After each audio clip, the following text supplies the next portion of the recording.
Hello and welcome everybody to another little video by me, Dioxin. How are we doing? Okay guys, so check this out, right? Let's talk a little bit about what Tekken is like today, like right now, okay? And you know what I mean? And then we'll talk about, you know, the news about the season 4 trailer reveal and all that good stuff. Okay, so I've noticed, you know, that I don't know, Tekken has sort of become a little bit stale.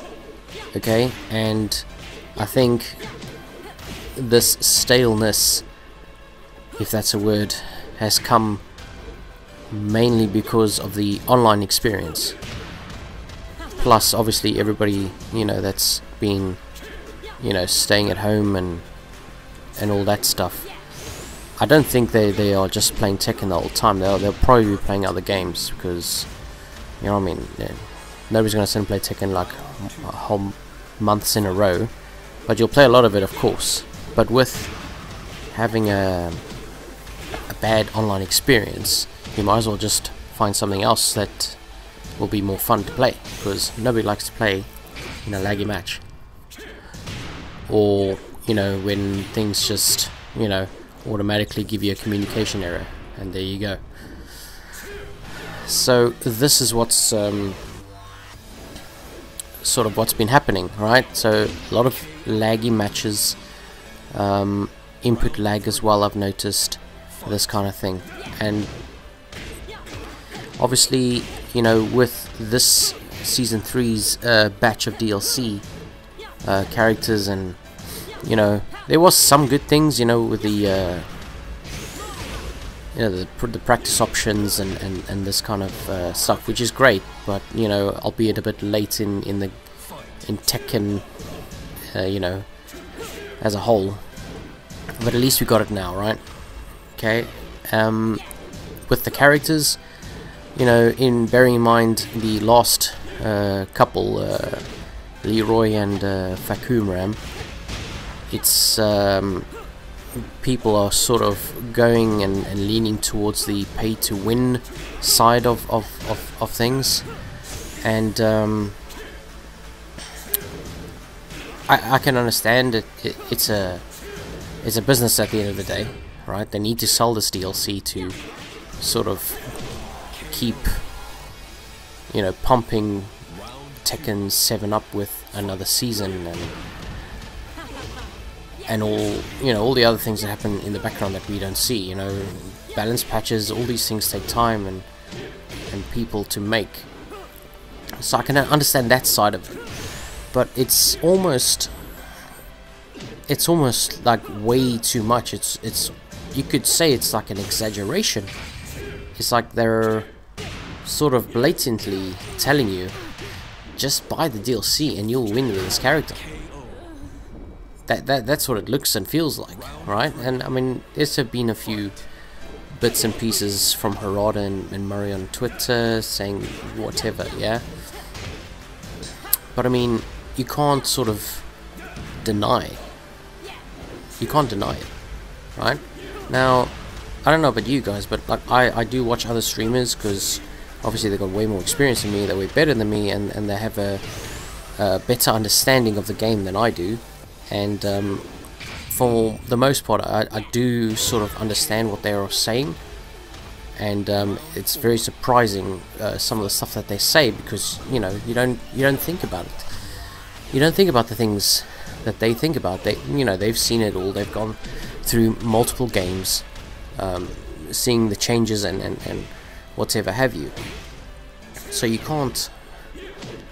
You sort of have to take what they're saying at their word, because 9 times out of 10 it's right. They're the ones playing practically every day and giving you all this knowledge. You know, and I do watch a couple. You know, I watch Main Man. I watch Aris when he does it. He's not done much for Tekken in a while. You know, K-Wiz, Level Up Your Game. You know, this is one of these two of these podcasts, the Boomcast. the blasted salami one, I forget, is it wave dash, a little bit of that. So I sort of just listen to what these people are saying, and it's always interesting stuff. But they're all, you know, the consensus is online experience is like terrible, and the DLC is like way too overpowered. You know, plus Fakumram's hitboxes and all the rest of it, all this good stuff, right? That everybody complains about. But like, if you look at it from a results perspective, alright, you get Leroy. Virtually the first or second tournament, you have 7 Leroys in the top 8.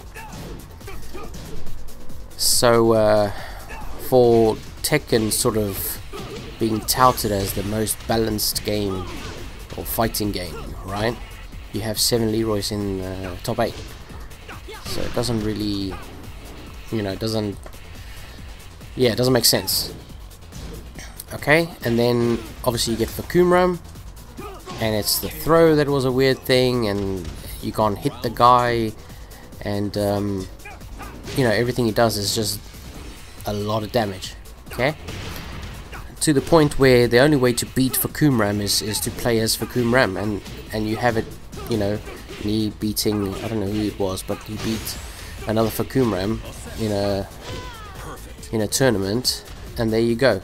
To the point now, Pakistan has banned Fakumram in their tournaments, in their, you know, scene that they got there, which I'm pretty sure is very strong. Which also sort of throws the question up. I mean, this surely isn't good for business, right? Because, yeah, you're showing everybody's pay to win, and then when people want to play the game, it's just like, hang on, I don't like the way Fakumram looks like. You know, some people do. I like the way Fakumram looks like, and you know, I wanted to play Fakumram, and I wanted to play Leroy as well. So I stopped playing. I mean, I was practicing them for a couple hours. I did play them, but you know, you start seeing and hearing, and it's like you don't want to play them anymore, because you don't want to play well, I don't want to play an OP character. I want to play a character that's okay. He's new, he looks cool, and he plays the game of Tekken well. Okay, and so yeah, so I just felt a bit discouraged by that fact. So it's sort of, I didn't want to play it. I didn't want to play any of those two characters because of it. Even though, I mean, look at Leroy. I mean, what a design! You know, the dog, the extra edge with the cane. I mean, what's not to like about him? You just can't, right? You can't not like that character. But since he's so overpowered and cheap, I know they dumbed him down a little bit. It's not enough, and you could, I mean, it could be getting to a point where he'll probably never be revered as a character that people want to play, because he's got this overpowered tarnish on him, and no matter what you do, it's not going to go away. Same with Fakumram. I'm sure it's going to be the same kind of thing. They might be able to save him. I don't know. So there it is, right? So that's what's happening today in Tekken. So tomorrow, as in the future, we have Season 4. Okay, so Season 4, it's almost like...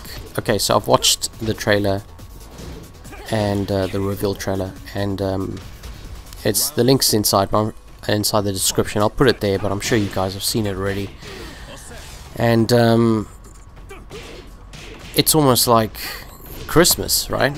Everything you wanted is coming your way. Like better, you know, better online play. Then you get and then you get the Wi-Fi indicator, which was sort of fantastic to see. Every character is getting another move, a new move, which is, I don't know, it puzzles me a little bit. Why? I mean, nobody's really asked for these new moves, right? So it seems a little bit bizarre. But I won't say no. I would love to see what Katarina's move looks like. Hopefully she'll get something that's, I don't know, something, she needs something, you know, she needs something. Anyways, so in the trailer you'll see Paul having a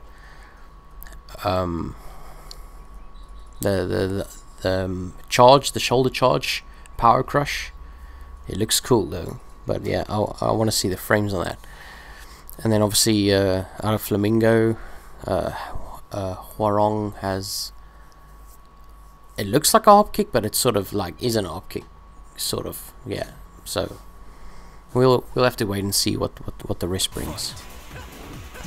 And then they have this Tekken prowess, sort of like a, I don't know, it's a figure, and that's sort of what we see. And so the talk of the town is they're going to sort of reset the ranks. Like, I don't know if they're going to go all the way down to like first Dan.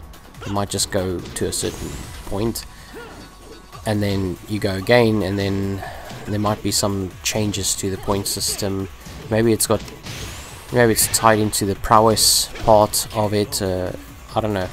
The way I'm thinking of it is like, let's just say your prowess would be your individual rank within the rank. So let's just say this Huarang over here, right? This Huarong, yeah, is a Vindicator rank. So let's just say there's 5,000 people in Vindicator rank right now playing as Huarong. And yeah, so your prowess is like, oh yeah, you 2,000th out of the 5,000 players that play Huarong, or something like that, like in that rank. Because, yeah. But we'll have to wait and see. I just think it will be that, but it's probably a whole bunch of things knowing this game. So, yeah. I think it's going to be cool. What else is there? So you get the picture at the end, the figure, you know, and everybody's got their say in who it is, right? And everybody thinks it's Kunimitsu, and everybody thinks it's Jin Kazama.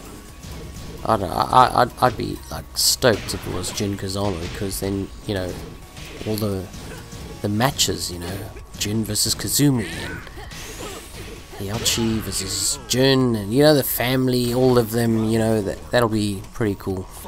And then they sort of have to add a chapter into the story, right? Or maybe they're going to add an extra bit of story. I mean, they surely must have seen what Mortal Kombat 11 has done with the extra Aftermath expansion or story expansion thing that they've done. So you never know. You just never know. Okay, so apparently it's going to drop in the fall of 2020. So it's September time, I guess. We'll have to wait and see for that. So I think I've pretty much covered it all. But you know, I've not mentioned every single thing in the trailer, but there was a few bits mentioned after the trailer from Harada himself, because you can see they're in this round table of fighting games, or they have a name that's sort of got a similar tone to what I've just mentioned, but he said something about the rollback. Okay, so they're going to increase the rollback from 3 frames to 6 frames, so apparently it's always had a rollback, but I've never really noticed it. But anyway, I'm not good enough to notice it, I guess. So there's that, which I'm sure will be great. And he spoke about, you know, the challenges, you know, 3D characters, you know, it's obviously a lot more work involved. And he also mentioned around 60% of the player base uses Wi-Fi. Now, you know, everybody's gonna say, oh well, I'm gonna dodge all the Wi-Fi players now. I mean, 60% of the players is Wi-Fi, so you're gonna dodge 60% of the player base. And I'm not, I mean, I'll probably end up doing the same, because I have a, you know, wired connection. But then, the thing is, right, you're going to wait to have a match, and you're going to wait for a perfect scenario where you're going to find another wired connection player, which is only 40% of the player base. And then you sort of have to, you know, all of them are going to play each other, because all of them are going to set themselves to that. So it's almost like, how far do you want to go? Like, I don't want to sort of limit it that much, because that's quite a large percentage. I mean, if it was 30%, I mean, I wouldn't even be saying anything now, but 60%, that's like quite a big chunk. And you know, it has been mentioned that like at least daily average, more or less, is about 4,000 to 5,000 players that play this game. So, you know, it's sort of big percentage numbers here. So we'll have to wait and see what happens, right? People will maybe, you know, the Wi-Fi players will probably be playing themselves with like crappy connections, and sort of just bite the bullet and change to you know, wired connections and enjoy the game. But I mean, going on from this, would it even matter? Because the, you know, the online environment, the online play is going to improve, right? So we'll have to wait and see. Okay, guys. I hope you enjoyed my little talk about Tekken today and what I think is what's going on. And I hope you enjoy these little matches that I got here. The Hwarang you're seeing here now, I've faced him a couple times, and yeah, he's fun to play. He's not like an annoying Hwarang, you know. He's got his tendencies, and yeah, he was doing things that I was trying to figure out from Hwarang, so it's ideal for me to just get a little bit of matchup practice, because I do see Hwarang a lot, and yeah, I get beaten by Hwarang quite often as well. I'm sure many people do. I mean, that was a whiff punish and a half, wasn't it? Anyways, so guys, thanks for watching. There's a couple more minutes left, a couple more matches against this guy, and yeah, I'll see you in the next one. Hope you enjoy it. Like, subscribe, and bell icon, and all the other things. I'm sure you guys noticed that I'm not posting as often as I was. It's because I don't really have much to do. In regards to Tekken, I mean, the gameplay videos I do post and nobody really watches them. So it's, I mean, I could do them anyways. It's no big deal. They don't take too long to make. Because, I mean, it's just really limited software that I have to do this. So as soon as I have something to say or something to explain that maybe needs an explanation, then you know, then I'll make something. But just let me know in the comments, like anything that you guys want to see. I mean, I'm not a main man Sui. I'm not an Aris, so I'm not played Tekken for 50 years. You know, I'm not this kind of guy, but I have a good understanding of the game, and I do have experience of other fighting games like Mortal Kombat, so I sort of I know a little bit. So if you explain something, and I can even just research it and make a video out of it if you want, you know, just something that can help you, because at the end of the day, this isn't a channel for me to make money and whatever. This is more just a hobby and you know, stuff just to keep me busy. I mean, I'm busy anyway, but it's just something else to do in my life, so I do enjoy it. And yeah, I just want you guys to enjoy it too. So yeah, anyways, signing out. Cheers.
Fight.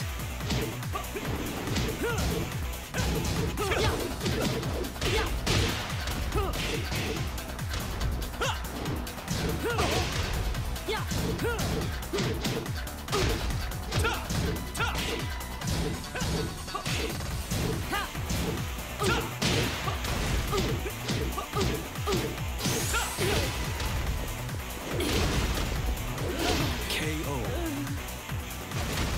Round 3. Fight.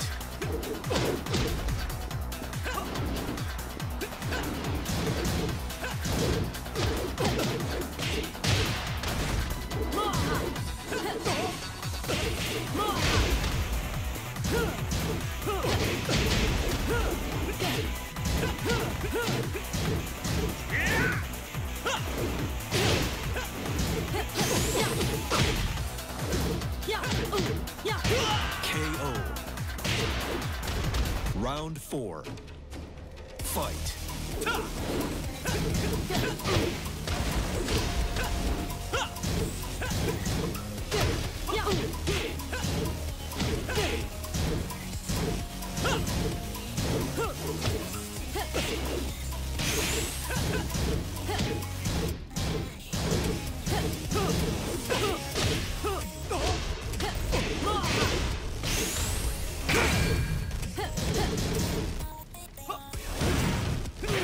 KO.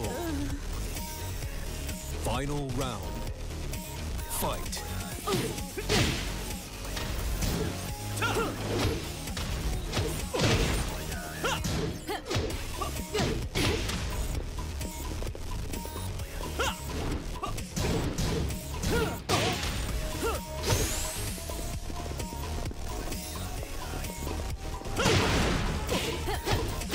KO. You win. Você está me dando sono.